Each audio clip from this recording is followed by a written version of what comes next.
Well, Saturday's attack has left people with a lot of unanswered questions. What inspired these three men to commit such awful crimes, and how can it be stopped from happening again?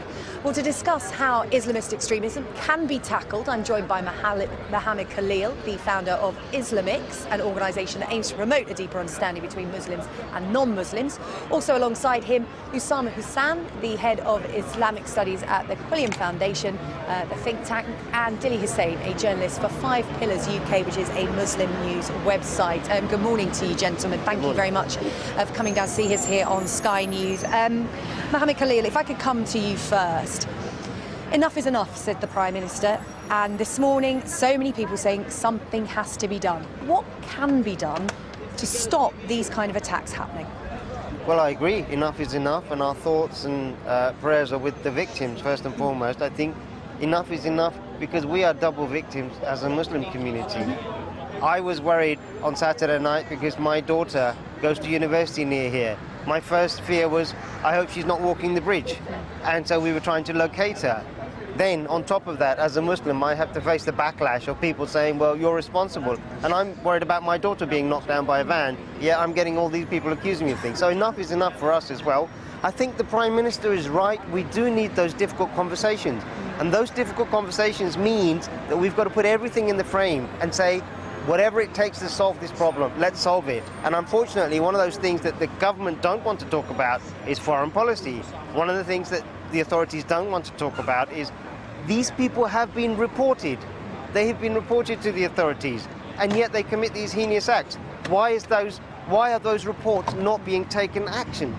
Usama, I'll come to you. We're talking about what more can be done in communities, and the Communities Secretary, Sajid Javid, wrote a piece in one of the newspapers today saying the Muslim community does carry an extra responsibility. Of course, the Muslim community is saying these attackers are not Muslims, they're murderers and terrorists, but these embarrassing conversations that we just alluded to there, the Prime Minister was talking about, Muslim communities need to be having them.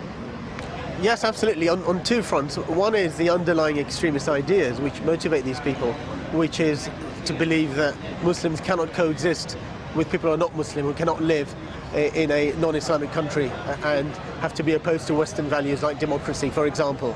This is very dangerous, and it pits these extremists as in a world of Islam, or believers versus non-believers, and dehumanises believers and non-believers, which means it's okay to go and kill them.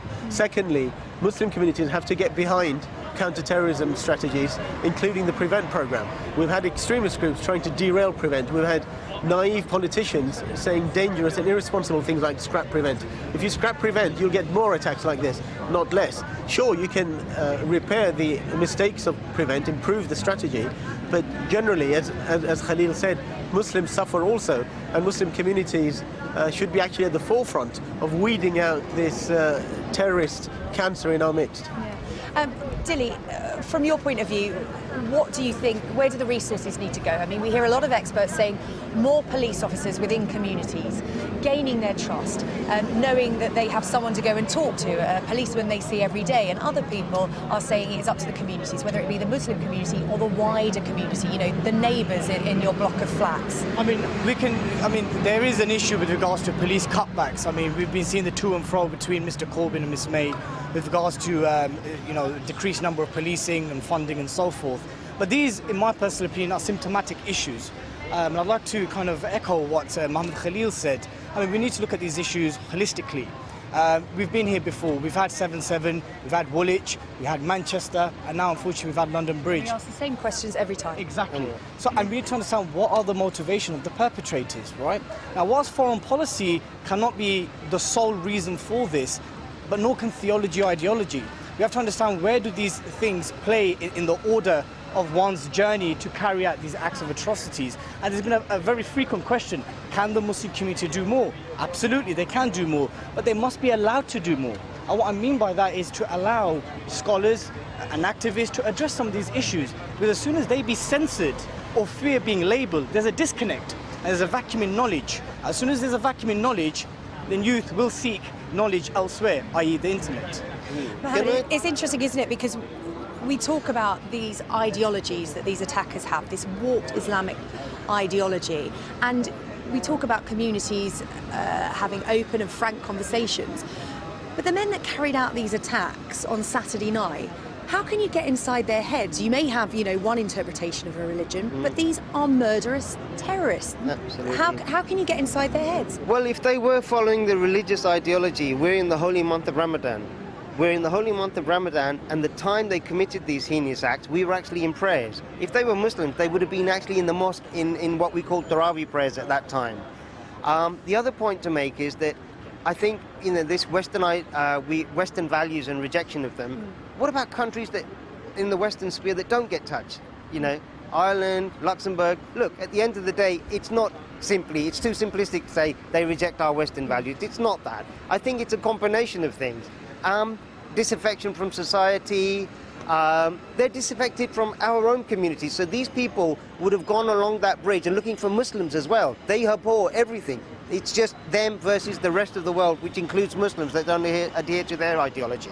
And Usama, a lot of this goes on behind closed doors, because we heard the Prime Minister yesterday talking about the internet and the changing face of terrorism and what these men can do. I mean, there was Islamic State propaganda readily available on the internet. Even this morning, it was a poster showing a white van and knives, these low-tech plots that they're encouraging people to take part in. So even if the community is interacting with these people on a daily basis, they don't know what goes on behind closed doors on what they're doing on their computer. Does technology and technology companies, do they have a part to play in this? Yes, certainly. Of course, technology companies can do more, and in fact, they actually do a lot. Twitter takes down 2,000 accounts every single day of ISIS terrorists promoting this kind of propaganda. But of course, they can do more. But I think it's wrong to simply blame technology, because that's deflecting the blame. Technology is a tool, and people will find other technology if you crack down on one or the other. It is actually the ideas and getting through to people's hearts and minds. I mean, the reports coming out of Barking saying the attacker with the Arsenal shirt, would buy ice cream for the local kids. One of the kids went back to one of his parents and said, "Mummy, I want to be a Muslim." It's that kind of, it's grooming young children, young adults. Well, people are entitled to express their faith, etc. But somebody needed to speak to him, and he was probably disconnected from his local mosque. A loving imam, loving Muslim leader, because this guy was listening to a hate preacher. It is also reported he was listening to a hate preacher whose YouTube videos have been available and have been promoted by extremist groups in this country. Dilly, they're not always disconnected though, because people who are living in the same tower block as some of those arrested weren't saying, oh, they were trying to convert people in the community. We didn't, we found something suspicious about them. A lot of them were saying, this is somebody we interacted with on a daily basis. That's right. He was a nice guy. He always had a chat. He asked after my wife, after my kids. He was an integral part of that community, setting up a neighbourhood watch group. I mean, look, there's only so much members of the community can do. What goes on behind closed doors is something that's beyond the community's reach. But I think what is important is language and narrative. So when you mentioned Islamic terrorism, I personally think that's the wrong terminologies, because we've had the IRA. At the peak of the IRA bombing campaign here, Lord Mountbatten was killed. The entire cabinet was nearly killed. There were mortaring of Downing Street. We didn't hear about Catholic extremism. We didn't hear about Republican extremism.